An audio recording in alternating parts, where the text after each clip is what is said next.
bleeding for the highly debated speck of DNA that was found in Zach's van, item A1. We believe that this was the biggest reason that the jury decided to convict Zach of the homicide charges, because it is arguably the only connection he had to the crime.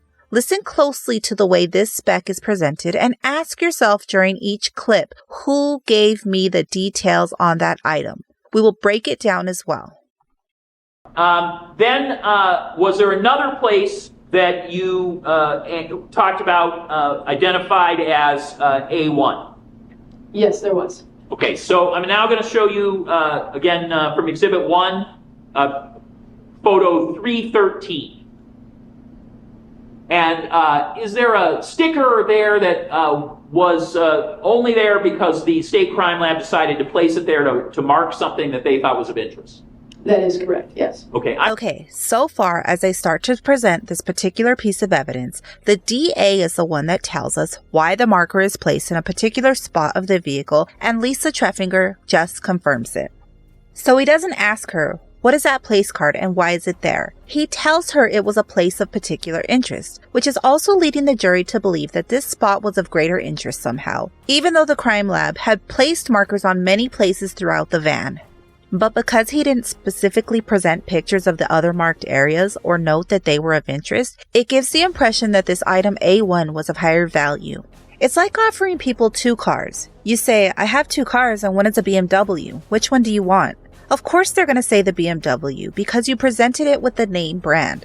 But what you didn't tell them is that the other car is a Lamborghini, which would have been similarly good, if not a better choice. It's a very clever but misleading tactic used by a lot of salesmen and in marketing to draw attention to the item they're selling. But again, it wasn't Lisa saying this particular item was of interest. It was DA Graveley. Let's listen to some more. At that point, ultimately, you've seen it in person, correct? Correct. You've seen it in context. You know where it's located. You know its characteristics by being able to look at it, even enhanced, right? Correct. Okay. And now you are going to do an analysis of it, I assume? That's correct. Okay. Using the usual machinery and methods as best you can, correct? That is correct, yes. All right. So you have told us previously on other samples that you did a chemical test for blood in multiple other samples. Do you recall that in your testimony? Yes, I do. Did you do that as to A1? No, I did not. Okay, so why? Why didn't you, if you thought this might be blood, why didn't you do it on this sample? This sample was so small, I'm like a pinhead size.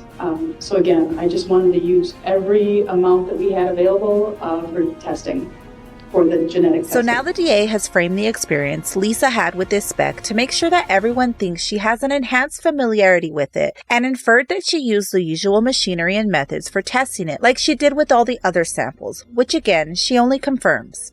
We didn't play the clip here, but all the other samples from the van were subjected to a chemical testing for blood, and all were found to be negative when tested. So now a reasonable person would believe that the usual testing includes the chemical testing for blood and other substances because that's what was done to the other samples.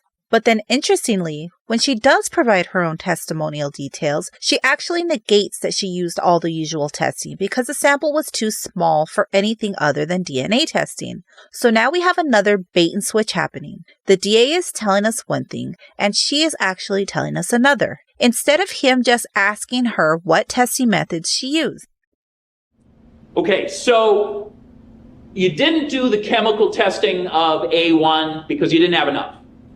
That's correct, all right. Yes. But did you do DNA testing to find out if it was going to be one of those sources of DNA you talked about? Hair, semen, saliva, all those things. Yes, I ran through the typical process. I run all the other items through, yes. Just like all the other items we've talked about in this case?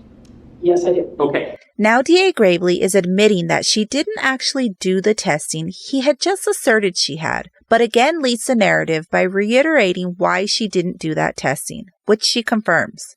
DA Graveley then poses a leading question which asserts that the DNA testing she performed somehow simultaneously tested for substances such as hair, semen, saliva, etc. And again, she confirms, even though she had just testified that she did not perform any testing other than pure DNA testing. She then expands on her testimony, asserting she ran this item A1 through all of the typical processes she did with all the other samples, which we already know to be false from her own testimony just prior. The way Lisa and DA Graveley jockey back and forth about what testing was performed is intentionally misleading so that the jury can't get a clear understanding of exactly what happened with this sample. So far, Lisa has really only told us in her own words, "I didn't perform any testing other than DNA testing on this sample, but the DNA testing is the same for all samples." The DA is peppering in his own narrative about what the testing could or could not confirm through leading questions. Now we move on to when they start asserting this item A1 was the blood of Rosalio's. And what, if any, result did you get for A1 in terms of a DNA profile? It was a single source male profile. And whose DNA was that a match for, if any? What person was it a match for? Rosalio Gutierrez.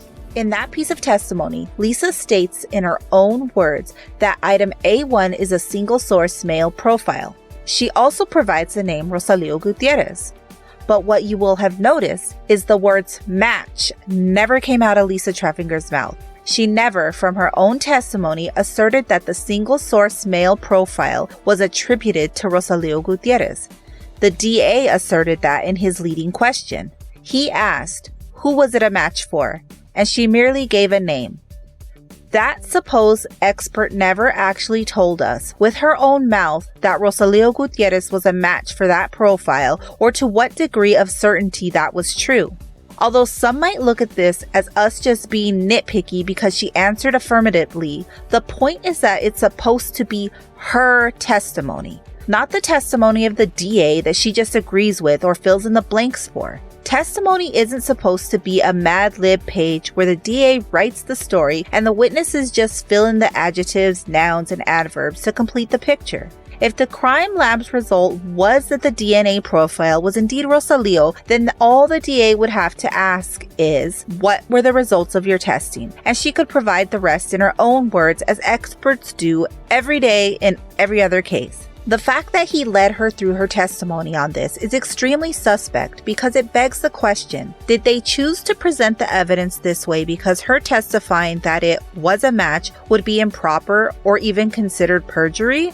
And finally, of her testimony, we have the following. Based on your conclusions and the results, was this human hair? No, it was not. Was it saliva? No, it was not. Was it semen? No. Was it skin cells that were simply skin cells without being another source?